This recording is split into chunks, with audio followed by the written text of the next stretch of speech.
আসসালামু আলাইকুম রহমতুল্লাহ বারকাতু। প্রিয় বন্ধুরা, আপনারা কি জানেন একজন নারী জীবনের এমন কিছু ইবাদত প্রতিদিন করেন যেগুলো ছোট একটা ভুলের কারণে সেই ইবাদত সঠিক নাও হতে পারে।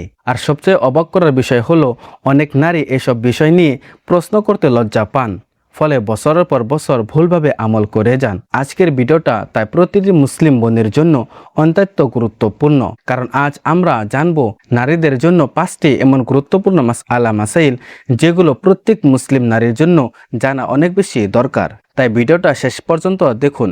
হয়তো আজকের এই কয়েক মিনিটের ভিডিও হতে পারে আপনার জীবনের সবচেয়ে বেশি গুরুত্বপূর্ণ। আপনি এমন একটি বিষয় জানতে পারবেন যেটা আপনার বহুদিনের একটি ভুল সংশোধন করে দিবে। তো চলুন প্রিয় বন্ধুরা, দেরি না করে আমরা ভিডিওটি শুরু করি। প্রথম মাসআলা হলো মাসিক অবস্থায় নামাজের বিধান। প্রায় প্রত্যেক নারীর জীবনে মাসিক বা হায়েজ আসে, কিন্তু এই সময় নামাজ নিয়ে অনেকের মনে প্রশ্ন থাকে, মাসিক চলাকালীন কি নামাজ পড়তে হবে?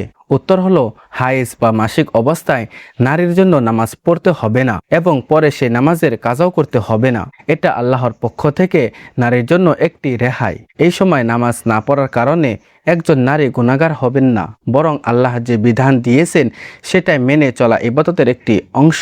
তবে মাসিক শেষ হওয়ার পর যখন পবিত্রতা অর্জন করবেন তখন গোসল করে নামাজ শুরু করতে হবে। অনেক সময় আমরা নামাজে বিভিন্ন ধরনের কথা শুনি। কেউ বলে কয়েকদিন অপেক্ষা করতে হবে, কেউ আবার নিজের মতো কোনো নিয়ম বানিয়ে নেয়। কিন্তু ইসলামের বিষয় নিয়ে নিজের ইচ্ছা মতো সিদ্ধান্ত নেওয়া ঠিক নয়, কারণ কারো হায়েজের সময়কাল বা রক্তপাত নিয়ে সমস্যা থাকলে একজন বিশ্বস্ত আলেমা বা আলেমের কাছ থেকে বিস্তারিত মাসআলা জেনে নেওয়াই উচিত। সেজন্য প্রিয় বন্ধুরা, মাসিক নিয়ে যদি আপনার কোনো সমস্যা আছে তাহলে কোনো যোগ্য আলেমের কাছ থেকে সেই সমস্যার সমাধান নিয়ে নেন। আর যদি চান তাহলে এই ভিডিওর কমেন্টে আপনি আপনার সমস্যা লিখে যান, ইনশাল্লাহ আমি রিপ্লাই দেওয়ার চেষ্টা করব। তো চলুন এবার আমরা 2 নম্বর মাসআলাটি জেনে নেই। 2 নম্বর মাসআলা হলো মাসিক অবস্থায় রোজার বিধান। রমজান মাসে কোনো নারীর মাসিক শুরু হলে তার কি করতে হবে? মাসিক অবস্থায় রোজা রাখা যাবে কি যাবে না? তো প্রিয় বন্ধুরা, এর উত্তর হলো মাসিকের সময় রোজা রাখা যাবে না। তবে এখানে নামাজ আর রোজার মধ্যে একটি গুরুত্বপূর্ণ পার্থক্য আছে। মাসিকের কারণে যে রোজাগুলো ছুটে যাবে সেগুলো পরে কাজা করতে হবে। ধরুন একজন বোন রমজানে 5 দিন মাসিকের কারণে রোজা রাখতে পারেননি, রমজানের পর সুযোগ মতো সে 5টি রোজা কাজা করতে হবে, কিন্তু সে 5 দিনের যেগুলো নামাজ ছিল সেগুলো নামাজ কাজা করতে হবে না। এই পার্থক্যটা অনেক বোন জানে না, তাই শুধু শুনে নয়, প্রয়োজনীয় দ্বীনি মাসআলাগুলো আমাদের শেখা উচিত, কারণ ইসলাম শুধু পুরুষদের জন্য নয়, একজন নারীর জীবনের প্রত্যেকটি গুরুত্বপূর্ণ অবস্থার জন্য সুন্দর ও স্পষ্ট নির্দেশনা দিয়েছেন। এবার আসি আমরা 3 নম্বর গুরুত্বপূর্ণ মাসআলাতে। 3 নম্বর মাসআলা হলো ফরজ গোসল। অনেক বোন গোসল করেন, কিন্তু কোন কোন অবস্থায় গোসল ফরজ হয় সেটা পরিষ্কারভাবে জানেন না। বিশেষ করে মাসিক শেষ হওয়ার পর পবিত্রতা হওয়ার জন্য গোসল করা কি জরুরি? আর ফরজ গোসলের সঠিক নিয়ম প্রত্যেক মুসলিম নারী জানা দরকার, কারণ আমরা যদি নামাজ পড়তে চাই, ইবাদত করতে চাই, তাহলে পবিত্রতার বিষয়ে সঠিকভাবে জানা অত্যন্ত বেশি গুরুত্বপূর্ণ। কারণ আমরা যদি পবিত্র না হতে পারি তাহলে আমরা যত ইবাদত করি না কেন একটাও ইবাদতও আমাদের কবুল হবে না। আর একটা কথা মনে রাখবেন, দিনের প্রয়োজনীয় জ্ঞান শেখার ক্ষেত্রে লজ্জা করা উচিত নয়। যে বিষয় জানা প্রয়োজন সেটা জেনে নেওয়াটাই বেশি উত্তম।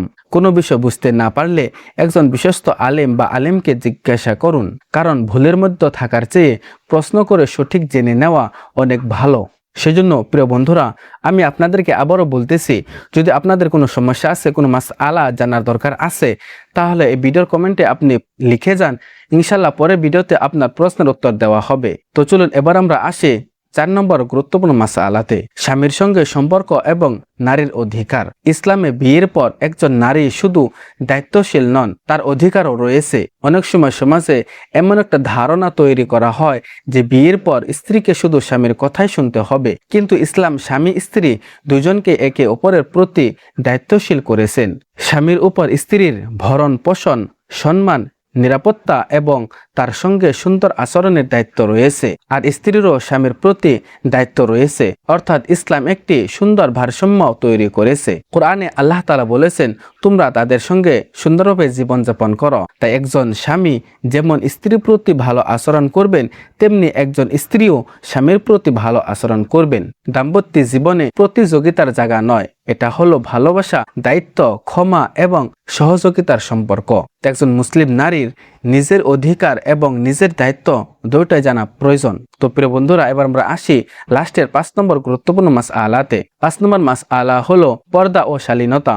পর্দা শুধু পোশাকের বিষয় নয়, পর্দার মধ্যে পোশাক, দৃষ্টি, কথা, বার্তা এবং চলাফেরার শালীনতাও রয়েছে।